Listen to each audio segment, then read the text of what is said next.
Officer, I haven't done anything wrong. I'm just trying to get home. I can explain. I don't want explanations. Get on the ground, now, face down. I'm complying. I'm not resisting. Just tell me what this is about. Get down, right now, hands where I can see them. You don't have to treat me like this. I'm not. Down, face the pavement. Okay, I'm going down. Please, just tell me. All the way down. That thud wasn't just a suspect hitting the asphalt. It was the sound of a career shattering. To Sergeant Greg Kowalski, the black man in the oversized hoodie looked like a dangerous criminal lurking in the shadows. But he was dead wrong. He had just brutalized Dr. Elias Vance, the chief of neurosurgery, who was holding a rare Stradivarius violin, not a rifle. In less than 60 seconds, Kowalski turned a routine stop into a historic civil rights violation. He expected a medal for bravery. Instead, he received a devastating 8-year federal prison sentence, and the city was forced to pay a record-breaking $6 million settlement. But how did a simple commute home turn into a nightmare that destroyed an entire police precinct? Before we continue, let me know in the comments where you are watching from right now. Whether you are in the US, the UK, Canada, Africa, or anywhere else in the world, I want to hear from you. And if you are new, please take a second to hit that subscribe button. It helps the channel grow and allows us to keep bringing you stories like this. Now, let's get back to what happened. Inside the sterile walls of Mercy General Hospital, Dr. Elias Vance is not just a man. He is a savior, a titan of medicine. As the chief of neurosurgery, his hands are insured for $20 million. Just hours ago, those hands were deep inside the skull of a wounded SWAT officer, stitching delicate arteries with lethal precision. He didn't just save a life tonight, he saved a brother in blue. But at 3 a.m., when the adrenaline fades, Dr. Vance just wants to be Elias. He sheds the white coat, the universal symbol of authority, and seeks comfort against the freezing Philadelphia winter. He pulls on a jet black Balenciaga hoodie. It's oversized, comfortable. To the ignorant, it looks like a cheap sweatshirt from a discount bin. In reality, it costs $1,200. He steps into his Nike Air Jordan 1 second. Red and black. To a biased cop, these are gang colors. To Dr. Vance, they are a rare vintage collectible. He grabs his most prized possession, a carbon fiber case slung over his shoulder. Inside isn't a weapon. It's a 1,709 Stradivarius violin, an instrument worth more than the entire police precinct's annual budget. He plays it to decompress after tragic surgeries. He exits the side door, walking into the biting sleet. He heads toward his car, a matte black Lucid Air Sapphire. In the darkness, the $250,000 electric hypercar sits silent and menacing, like a phantom. Dr. Vance has no criminal record. He sits on the board of 3 charities. He is the person the mayor calls when his wife gets sick. But out here, in the dark, stripped of his scrubs and badge, the world doesn't see a hero. The world sees a silhouette, a black male in a hoodie, a target. He is walking with the confidence of a man who owns the city, unaware that a predator with a badge is watching him from the shadows, ready to make the biggest mistake of his life. It is terrifying how quickly a hero becomes a suspect just by changing clothes. Be honest with me in the comments. If you saw a man in a hoodie carrying a black case in a dark alley, would you feel safe? Or would you call 911? Sergeant Kowalski wasn't patrolling. He was hunting. From the safety of his cruiser, he analyzed the scene. His brain didn't see a surgeon cooling off after a marathon operation. He saw a stereotype. Target black male. Attire gang-affiliated dark hoodie. Vehicle $250,000 Lucid Air Sapphire. Suspicious. Cargo, long, black case, rifle. To Kowalski's prejudiced logic, the math was simple. No civilian wears a hoodie while driving a spaceship like that at 3 a.m. This was a car thief, or worse, a drug kingpin moving weapons. Kowalski slammed his door shut. He marched forward, hand hovering over his Glock. He didn't offer a greeting. He offered a threat. Step away from the vehicle, now. Dr. Vance froze. His hand was inches from his pocket. Inside that pocket was his hospital chief ID badge. All he had to do was pull it out. One flash of that plastic card, and Kowalski would likely back down. But Dr. Vance made a choice, a dangerous choice. He remembered the oath he took to protect life. He remembered the countless patients who looked just like him but didn't have a medical degree to save them. He decided to test the officer. He decided to stay anonymous. If the system was just, he shouldn't need a badge to be treated like a human being. I'm standing on private property, officer. I have not committed a crime. Why are you blinding me? Officer Kowalski, you don't ask the questions here, pal. That car is registered to a doctor. And you definitely don't look like a doctor. And what does a doctor look like, Sergeant? It was a verbal trap, and Kowalski walked right into it. He saw defiance. He saw a challenge to his authority. The vein in his neck pulsed. He unclipped the safety strap on his holster. The air grew heavy. This was no longer a conversation. It was a countdown to violence. Vance took a massive risk here by not revealing his identity immediately. He wanted to see if the law applied to him or just his title. Be honest. If you were in his shoes, would you have flashed your ID instantly to save yourself, or would you have stood your ground to prove a point? Vote now. Kowalski's ego couldn't handle the backtalk. He snapped. He didn't see a human being anymore. He saw a nail that needed hammering. Officer Kowalski. That's it. Stop resisting. Dr. Vance. Calm but firm. I am not resisting. I am asking for your probable CA. Kowalski lunged. He grabbed the expensive Balenciaga hood and yanked Dr. Vance backward. He slammed the surgeon face first against the wet, cold metal of the lucid air. This was no longer police work. This was an assault under the color of law. Kowalski's knee dug into the small of Vance's back, the exact spot Vance knew could cause permanent spinal damage. Officer Kowalski. Spread him. You want to play lawyer out here, boy? We'll play. Kowalski ripped the carbon fiber case off Vance's shoulder. Vance winced, not from pain, but from fear for the instrument. Please be careful. That is extremely fragile. Shut up. What's in here? Assault rifle? Sawed off? Kowalski didn't open it. He tossed the case containing the $5 million Stradivarius onto the waterlogged asphalt like it was garbage. It skidded through a puddle of oil and freezing mud. Kowalski then violated the Fourth Amendment. Without consent, without a warrant, he jammed his hands into Vance's pockets. He wasn't frisking for safety. He was aggressively searching for non-existent drugs. He pulled out Vance's iPhone. Officer Kowalski. Unlock it now. Show me who you stole this car from. I do not consent to a search. I want my attorney. Officer Kowalski. Lean in close. Whispering venom. Out here in the dark, you don't have an attorney. You just have me. Kowalski felt invincible. He felt powerful. He thought the darkness was his ally. He was wrong. He was so focused on terrified submission that he didn't notice the faint red glow high on the hospital wall. The Mercy General AI security sentinel. It was silent. It was objective.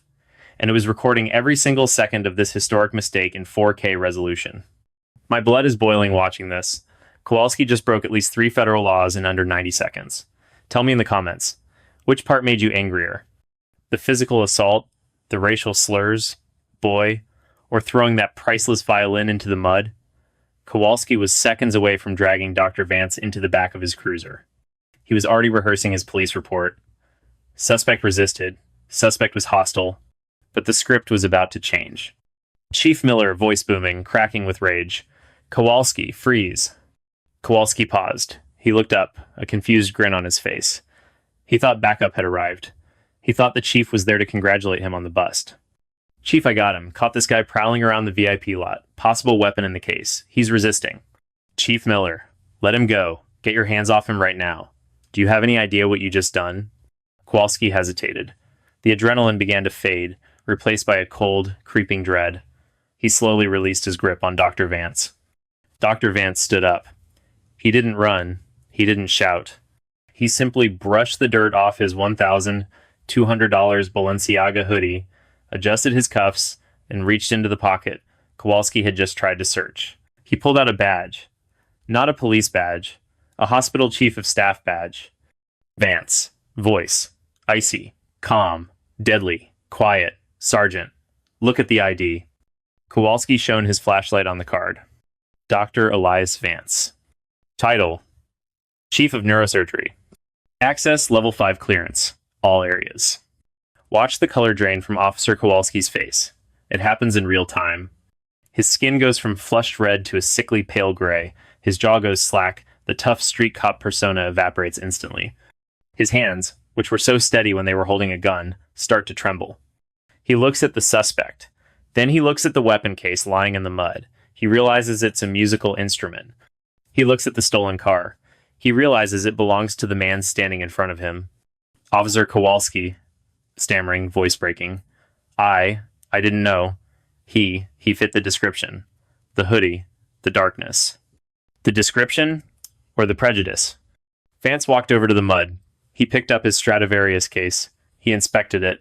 Then he turned back to the terrified officer. Doctor. Officer. You just assaulted the only man in this city capable of removing the tumor from the mayor's wife tomorrow morning. You didn't just break protocol, you just ended your career. The silence in that parking lot was heavy. It was the sound of total, irreversible regret. Kowalski looked for an ally, but even his partner stepped away, distancing himself from the fallout. The predator had become the prey. The hunter was now the one caught in a trap of his own making. There is nothing quite as satisfying as watching a bully crumble when they realize they picked the wrong fight. Ask yourself, do you feel satisfied watching him panic, or do you think he deserves even worse than just losing his job? Let me know in the comments below.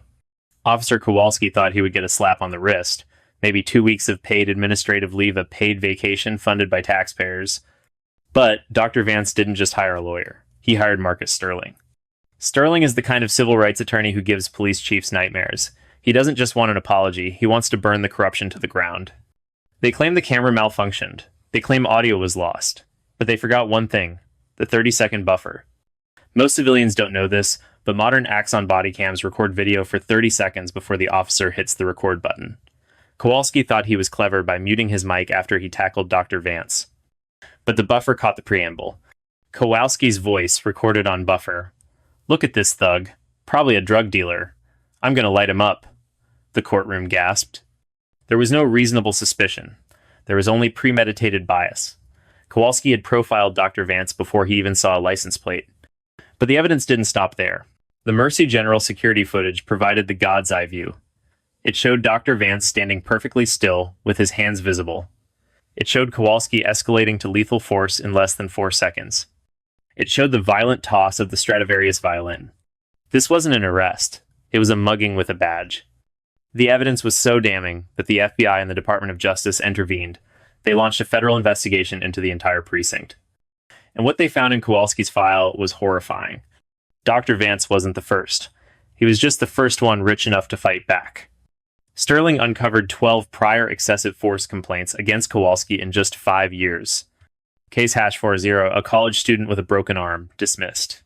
Case #519, an elderly woman dragged from her car, dismissed.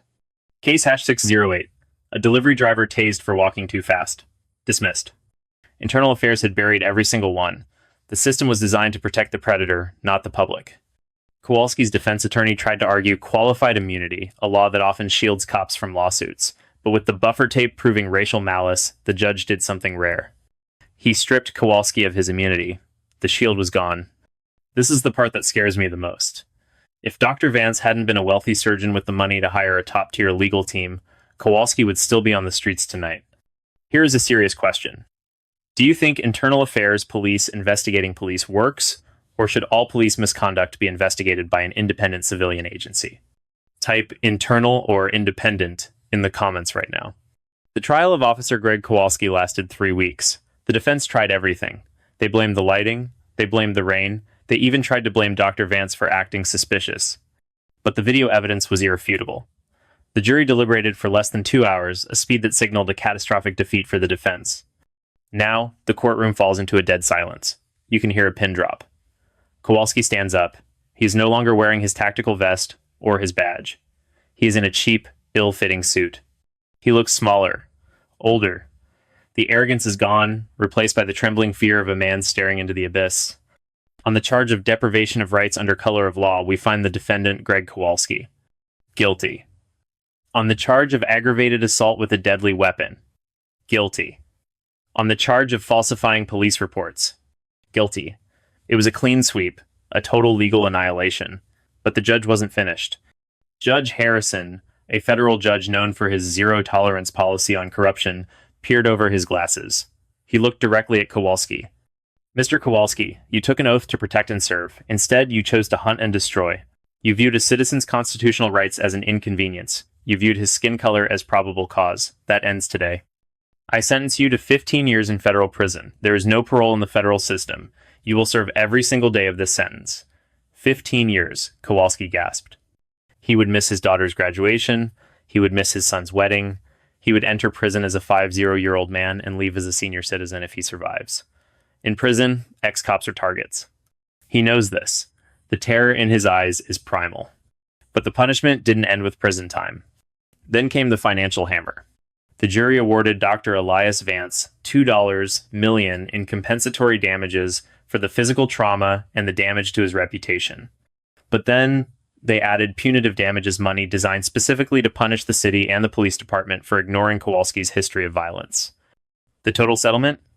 $12.5 million. It was the largest police misconduct settlement in the history of Philadelphia. The taxpayers would pay the bulk, but Kowalski lost everything. His pension, his savings, his home. He was financially obliterated. Bailiff, take the defendant into custody. This is the moment everyone was waiting for. Two federal marshals stepped forward.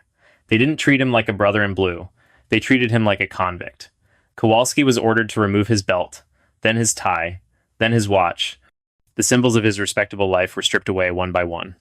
Then, the sound. Click, click, click. The same cold steel cuffs he tried to put on Dr. Vance were now locked onto his own wrists. Officer Kowalski sobbing. I was just doing my job. This isn't fair. Chief, help me. No one helped him. As he was led out of the side door, he locked eyes with Dr. Vance one last time. Dr. Vance didn't smile. He didn't gloat. He simply nodded a look of dignified pity. Dr. Vance walked out the front door to a waiting press conference. Kowalski was dragged out the back door to a waiting prison transport van. The surgeon went back to saving lives. The officer went to a 6x8 concrete cell, 15 years without parole, and a $12.5 million payout. It is a historic victory. But I have to ask you, is 15 years enough? Some say he ruined his own life enough. Others say for betrayal of public trust, he should have gotten life in prison. What would you have sentenced him to? 5 years? 20 years? Life? Drop your verdict in the comments below. Two men met in the rain that night. One spent his life learning how to heal. The other spent that night looking for a reason to hurt. Today, the parking lot at Mercy General is quiet. The rain has washed away the tire marks, but the legacy of that night will echo in Philadelphia forever. Greg Kowalski thought his badge made him a king. He thought the darkness was his kingdom. He believed that fear demanded respect. But he learned the hardest lesson of all. Authority without integrity is nothing but tyranny. He is now inmate Hastheight 940.woe. He trades his freedom for a concrete box, wondering every single day. Was it worth it? Was his ego worth his pension? Was his prejudice worth his freedom? Was his pride worth his family? The answer echoes off the prison walls. No. But what about Dr. Elias Vance? He didn't buy a yacht with his $12.5 million settlement. He didn't buy a private island. In a move that shocked the city, Dr. Vance donated 100% of the money. He founded the Vance Legal Defense Initiative, a nonprofit dedicated to providing top-tier legal representation for poor minority victims who are wrongfully detained by police but can't afford a lawyer. He turned his trauma into a shield for others. He proved that true power isn't about intimidating people in the dark, it's about lifting people up in the light. But there is a chilling reality we must face, a question that should haunt us all. What if he wasn't a surgeon? What if Dr. Vance was a janitor? What if he was a teacher? What if he was just a father trying to get home to his kids, without the money or the title to fight back? Would the camera footage have accidentally disappeared? Would Kowalski still be on patrol tonight, hunting for his next victim? The terrifying truth is, probably. Dr. Vance survived because of who he was. But justice shouldn't depend on your tax bracket. Justice shouldn't depend on whether you can perform brain surgery. Justice should be blind. This case forced the Philadelphia Police Department to implement the Vance Protocol, a new rule requiring immediate supervisor intervention for any stop involving a claimed identity dispute. The system is changing, slowly, painfully, but it is changing, because one man stood his ground. We tell these stories not to make you hate the police. There are thousands of brave officers who wear the badge with honor every single day. We tell these stories to expose the bad apples that rot the barrel. We tell them because silence is consent. If we don't talk about Greg Kowalski, there will be another one tomorrow. Dr. Vance's story is a reminder to every person in a position of power, whether you are a cop, a boss, or a politician. The camera is always rolling, the world is watching, and the truth always wins. So, here's the final verdict. If this story made your blood boil, and if the ending gave you the satisfaction you needed, do me a favor. Smash that like button. It tells YouTube that the world needs to see this truth. And if you haven't already, subscribe and ring that bell. You become part of the jury on this channel. Call to action. I want to know your final thought. If Dr. Vance had been a regular blue-collar worker, do you think he would be in prison right now instead of the officer? Type prison or free in the comments. I read every single one. You think this was crazy? Wait until you see what happened when a rookie game warden tried to arrest a federal judge for fishing without a license. The judge didn't just sue him, he rewrote the law. Click the video on your screen right now. You do not want to miss this one. I'll see you in court.